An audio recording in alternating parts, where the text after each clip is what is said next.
بسم اللہ الرحمن الرحیم۔ السلام علیکم۔ ہر قسم کی حمد و ثنا رب ذوالجلال کے لیے ہے جو مشکل کشا اور حاجت روا ہے، اور لاکھوں کروڑوں درود و سلام محمد الرسول اللہ صلی اللہ علیہ وآلہ وسلم اور آل محمد پر۔ امید ہے کہ آپ سب خیر و عافیت سے ہوں گے اور اپنے اہل خانہ کے ساتھ خوش بھی ہوں گے اور محفوظ بھی۔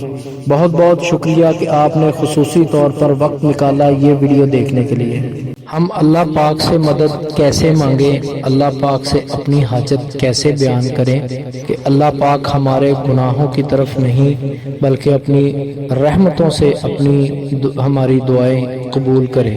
آج آپ کو اس کا صحیح طریقہ بتاؤں گا کہ اللہ کی مدد کیسے حاصل ہو سکتی ہے، تو اس ویڈیو کو مکمل دیکھیں، اور اگر ابھی تک آپ نے چینل کو سبسکرائب نہیں کیا تو برائے مہربانی چینل کو سبسکرائب کر کے بیل نوٹیفیکیشن آن کر لیں تاکہ آپ تک میری ویڈیوز بر وقت پہنچ سکے، اور ویڈیو کو جلدی سے لائک بھی کر دیں۔ اللہ پاک آپ کو جزا دے۔ ہم ظاہری اسباب میں تو کسی سے بھی مدد لے سکتے ہیں، کسی چیز کی ضرورت ہے کسی بھی بھائی بہن سے مدد لے سکتے ہیں، لیکن دعا تو ہم صرف اللہ ہی سے مانگ سکتے ہیں جو ہماری زندگی اور موت کا مالک ہے، جو سزا اور جزا کے دن کا مالک ہے۔ ہماری ضرورتیں، تکلیفیں، پریشانیاں، خوشیاں ہمارا رازق انسانوں کے ہاتھوں میں نہیں ہے، یہ سب کچھ عطا کرنے والا رب ذوالجلال ہے۔ اور اس بات پر اتنا ہی یقین ہونا چاہیے جتنا یقین ہمیں اللہ پاک کے ہونے کا ہے۔ میں نے تو اکثر یہ نوٹ کیا ہے کہ ہمارے مسلمان بھائی بہن جب نماز پڑھتے ہیں تو اس کے بعد جب وہ دعا کرتے ہیں تو ایسے کرتے ہیں جیسے ان کی کوئی ضرورت ہے ہی نہیں۔ دعا مانگ کر وہ ایسے نکلتے ہیں، نماز کے بعد دعا اتنی مختصر مانگ کے نکلتے ہیں جیسے وہ ایک نماز کا مختصر حصہ ہے، ان کی کوئی ضرورت نہیں۔ ایسے دعا نہ مانگنا تو ایسے ہی ہے جیسے انسان میں نماز پڑھ کے تکبر آ گیا ہے۔ ہم ظاہری اسباب میں کسی سے مدد مانگنے جاتے ہیں، مثال کے طور پر کسی سے کوئی بھی اپنی ضرورت یا پریشانی یا مشکل میں کسی کے پاس گئے ہیں تو اس بندے کی خوشامد بھی کریں گے، اس انسان سے اپنے تعلقات خوشگوار بنانے کی کوشش بھی کرتے ہیں۔ اتنا کچھ کرنے کے بعد بھی اس بندے کا احسان ساری زندگی ہمارے سر پر رہتا ہے اور ہم اسے کبھی نہیں بھولتے۔ اور رب ذوالجلال وہ ذات پاک جو ہماری سانسوں کا مالک ہے، جس نے ہمیں پیدا کیا، ہمیں اس قابل بھی بنایا کہ ہم خود سے فیصلے کریں، ہمیں اشرف المخلوقات بنایا اور وہی موت دے گا۔ یقیناً اسی کے ہاتھ میں دنیا و آخرت کی ڈور ہے، وہی کارساز ہے۔ اس پاک ذات سے مانگنے کے لیے صرف چند الفاظ، وہ بھی الفاظ عربی میں جو دعا مانگتے ہیں ان کے مطلب کا بھی پتہ نہیں ہوتا۔ دعا مانگیں، کوئی بھی مانگیں تو اس کے مطلب کا بھی آپ کو پتہ ہونا چاہیے، کیونکہ جب مطلب کا پتہ ہوگا تو پھر انسان اس جذبات کے ساتھ، اس جذبے کے ساتھ اللہ پاک سے گڑ گڑا کے مانگتا ہے، اور انسان بہت ناشکرا ہے۔ آپ کو دعا کا صحیح طریقہ بتاؤں گا، جس طریقے پر عمل کر کے آپ کی ہر جائز ضرورت، حاجت، مشکل، تنگ دستی، رزق یا کسی بھی قسم کی اللہ پاک سے مدد چاہیے تو اسی وقت انشاءاللہ آپ کو اللہ پاک کی مدد بھی حاصل ہوگی اور اللہ پاک دعا بھی قبول کرے گا۔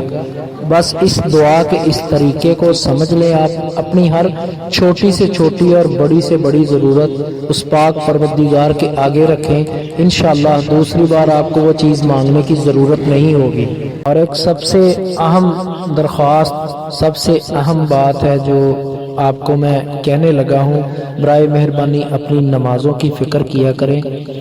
جب انسان کو اس بات پر دل سے یقین ہو کہ موت برحق ہے، دل سے، صرف زبان سے نہیں، اور دل سے یقین ہو کہ موت برحق ہے، ہم نے مرنے کے بعد اللہ پاک کے ہاں پیش ہونا ہے، تو وہ اپنی آخرت کی تیاری کرتا ہے۔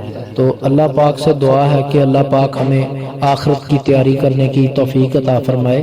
تو دعا کا طریقہ سمجھ لیں، جب بھی آپ نے دعا مانگنی ہے سب سے پہلے درود پاک پڑھیں، اس کے بعد سورۃ الحشر کی آخری 3 آیات پڑھیں اور یہ دعا پڑھیں، اس کے بعد لا الہ الا انت سبحانک انی کنت من الظالمین۔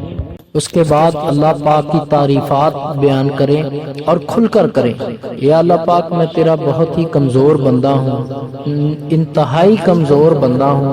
یا اللہ پاک بے شک تو ہی غالب ہے، کل کائنات کا بادشاہ ہے، بے شک اسباب کے پیدا کرنے والی تیری ہی ذات ہے میرے اللہ۔